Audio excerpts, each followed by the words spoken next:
week's Top 5 Wednesday is an object you want from one of your favorite novels. And we had a lot of fun with this. We started off slow, and by the end of it we're like, oh, there's more than 5. So we have 2 honorable mentions, which I guess we should probably get out of the way.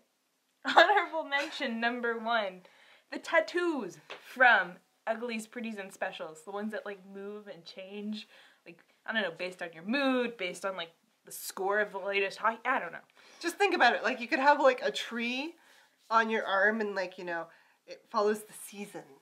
Or it like grows during the day. Yeah, just that'd be so they're so cool. amazing. So cool. Next on our list of honorable mentions is the OUROBOROS OUZO, which is, as I like to refer to it, the magical cabal booze in the story of the same name. And the whole idea is you drink this and you get to meet all the alternate reality versions of yourself. So Cabal gets to meet like the woman version of him. The guy who never becomes a necromancer. Just every incarnation of yourself. And I think that would be so much fun. Yeah, like you could, like, you know, you could meet like the super successful version of yourself. You could hate them, You kill like, them, yeah. steal their life. Whoa, that got dark. Oh. So I think that would be definitely cool and enlightening because you get to see which aspects of your personality shine in different versions of the world.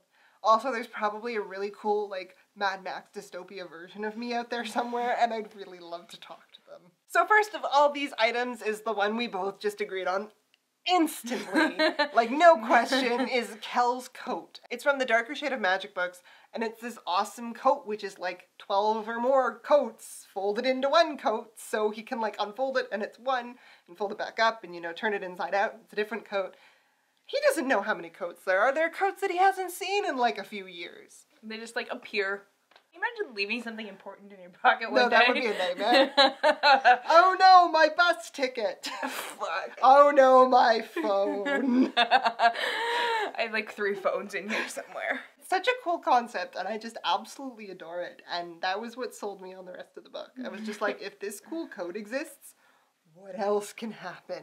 Next on our list is the Subtle Knife and or the Golden Compass from the His Dark Materials trilogy. I mean, how sick would it be to be able to travel through parallel universes? Like with this knife that can cut anything. Dude, you could drink the magical booze and then follow. See? Kill them and steal their life. Yeah, the Subtle Knife is pretty cool. I'm not gonna lie. When I first read the series, I was like, oh, you know, think of all the things you could do where you could go and like you can defend yourself, and those specters won't get me because I have the magical knife. Or just like the Golden Compass where you can ask it any question and get a truthful answer and communicate with angels. Just yes. Yes. Next on our list is one of her personal favorites, the ABHORSEN bells from Garth Nix's works. So, when I first read Sabriel and I was introduced to the idea of the ABHORSEN, I really, really wanted to be an ABHORSEN, guys. Like, that was the dream. You had these magical bells, and you, like, went around and you put down necromancers and did all this awesome magic stuff, and just the concept of how the magic worked in this world with these bells just fascinated me. Well, to be fair, I've never encountered anything that uses bells before. Yeah. Like, and I never have again. Very out there concept that works very well. Because specifically with necromantic magic in books, a lot of it is music-based. Like, you know, Pied Piper-esque, you know, like Lead the Dead. But bells?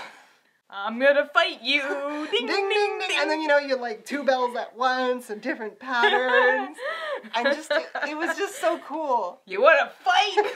Ding, ding, ding. There's this one bell, guys, that whoever listens to it gets basically dragged into death. Like, you die instantly, including the ringer. So it's like your last resort. Yeah. You're never touching this thing. No. Such a good book, and just such a cool concept, and like, it looks cool. Like, on the covers of the books, you have like these women wearing these like bells across their, oh, it's so cool. And just all their cloaks too. I was always fascinated with their outer coats and yes. That would be a world that I would live in, no question. Yes, maybe. And then there are the lock and key keys from Joe Hill's graphic novel, which that would be a lot of fun. They're these magical keys that all do different things, and there are a few of them which would be so much fun to play with. Specifically the gender key. We're both like, ooh, ooh, ooh, okay. What would it be like to be a guy for a day? Hey. I mean, especially since some of the other ones are kind of like scary. Yeah. Where you can be a spirit and leave your body. Yeah. A Or- big key, make you big. And then there's the flying key, which gives you wings. And then there's the head key, which like legitly is creepy as hell. And I would never touch it, which is you open up your head and so you can see inside your head and you can see all the little things in there, like all your little personality traits, and you can like take them out. So like one of the characters, she doesn't want to fear anything anymore. So she like legitly pulls fear out of her brain. And you're like, well, this is gonna go well. This is gonna go really well. And she also makes it so she can't cry anymore. And you're just, Bad decisions. I could have told you this was not going to go well. But it's such a really, really cool concept. Oh yeah. Oh yeah. And it would be so much fun to play around with. But seriously, the gender swap key. The gender swap key would be interesting. When that key was originally introduced, it was at a time where women couldn't do things. And so the brother makes a key so his sister can go out. Well, it was because there was also a war, too. And Yeah. he's like, well, if somebody raids the farm, this way you won't be raped.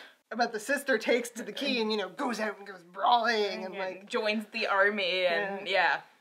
she uses that key. If you haven't read Lock and Key, please do so. It's amazing. It's so different and so weird and so creepy. And it's perfect as a graphic novel. Yeah.